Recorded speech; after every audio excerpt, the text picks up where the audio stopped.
உங்கள் எல்லாரையும் இந்த நல்ல நாளில் சந்திக்கிறதுல ரொம்ப மகிழ்ச்சி. இந்த வாய்ப்பை நமக்கு வழங்கிய தலைமை ஆசிரியர் சென்னவன் ஐயா அவர்களுக்கும் அனைத்து ஆசிரியர் பெருமக்களுக்கும் நன்றியையும் வணக்கத்தையும் தெரிவித்துக் கொள்கிறோம்.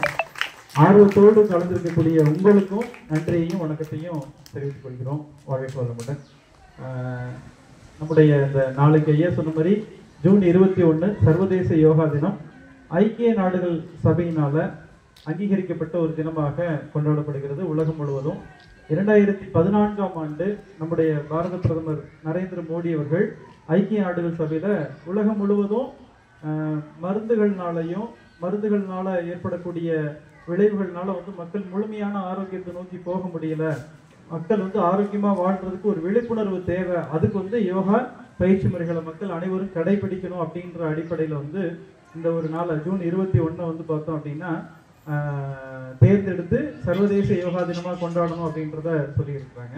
அதுக்கான காரணம் அப்படின்னு சொல்லி பார்த்தோம் அப்படின்னா அது நீளமான நாள் பொழுது இருக்கக்கூடிய ஒரு நாள். இந்த ஜூன் 21 சொல்லக்கூடியது உலகம் முழுவதும் அதிகப்படியான நேரம் நாள் பொழுது பகல் பொழுது இருக்கக்கூடிய ஒரு நாளாக இருக்கிறதுனால அந்த தினத்தை சர்வதேச யோகா தினத்துக்கு தேர்ந்தெடுத்து அதை உலகம் முழுவதும் விழிப்புணர்வு கொடுத்துட்டு இருக்கிறாங்க.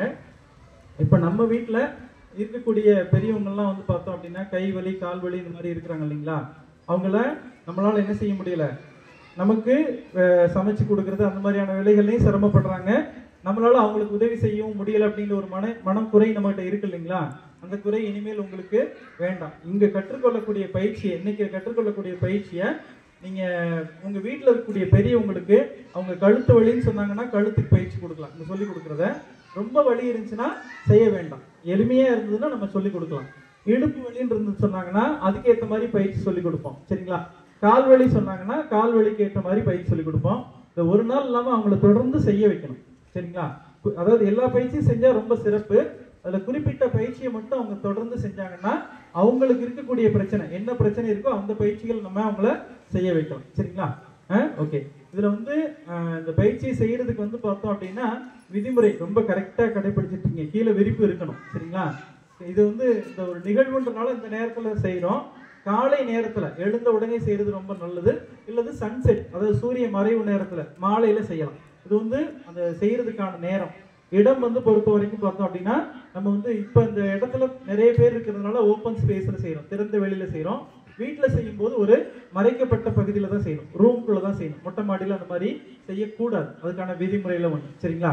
அடுத்தது பார்த்தோம் அப்படின்னா காலையில மாலையில அப்படின்னு சொல்லி வரும்போது பார்த்தோம் அப்படின்னா வெறும் வயிற்றுல செய்யணும்னு சொல்லுவாங்க சரிங்களா. ட்ரெஸ் இந்த மாதிரி கொஞ்சம் ஃபிளெக்சிபிளான ட்ரெஸ் போட்டுக்கலாம் சரிங்களா. அடுத்தது டீ காஃபி ஏதாவது சாப்பிட்டு இருந்தாங்க அப்படின்னா ஒரு 20 நிமிஷம் கழிச்சு நம்ம பயிற்சி பண்ணலாம். இதெல்லாம் தெரிஞ்சுக்கிறது நல்லது சரிங்களா. அடுத்தது உணவு ஏதாவது சாப்பிட்டு காலையிலனா வெறும் வயிற்றுல செய்வோம் சரிங்களா, மாலைனா சாப்பிட்டுருப்போம் இல்லைங்களா, உணவு சாப்பிட்டு ஒரு 3 மணி நேரம் கழிச்சு நம்ம பயிற்சி பண்ணலாம். அடுத்தது பெரிய அளவுல ஆபரேஷன் ஏதாவது பண்ணியிருந்தாங்கன்னா 6 மாச காலம் பயிற்சி செய்யக்கூடாது சரிங்களா. 6 மாதம் பயிற்சி செய்யக்கூடாது சரிங்களா. சின்ன அளவுல ஏதாவது ஆபரேஷன் பண்ணியிருக்காங்கன்னா 3 மாசம் செய்யக்கூடாது. இது பொதுவான விதிமுறைகள். அதாவது பெண்களுக்கான சிறப்பு விதிமுறைகள் சொல்லக்கூடியது. நீங்க வீட்டில் இருக்கக்கூடிய பெரியவங்களுக்கு தகவல் தெரிஞ்சுக்கணுன்றதுக்காக சொல்றேன். பீரியட் டைம்ல பயிற்சிகள் எதுவும் செய்யக்கூடாது. அதே மாதிரி பிரெக்னெண்டா இருக்கக்கூடியவங்க அவங்க நம்ம சொல்லி கொடுக்குறோம் அப்படின்னா அதை கொஞ்சம் கவனமா வச்சுக்கணும். நாளைக்கு நீங்களும் ஒரு ஆசிரியரா வரலாம், யோகா ஆசிரியரா வரலாம் அப்படின்றதுனால இதை மனசுல பதிய வச்சுக்கோங்க. கன்சீவா இருக்கக்கூடியவங்க ஆசிரியர்கிட்ட கேட்டு சில பயிற்சிகளை செய்யலாம், சில பயிற்சிகளை தவிர்த்து கொள்ளலாம் சரிங்களா. இப்ப நம்ம பயிற்சி செய்யலாமா? ரொம்ப சந்தோஷமா இருக்கீங்களா? யோகா எதுக்கு செய்யறது?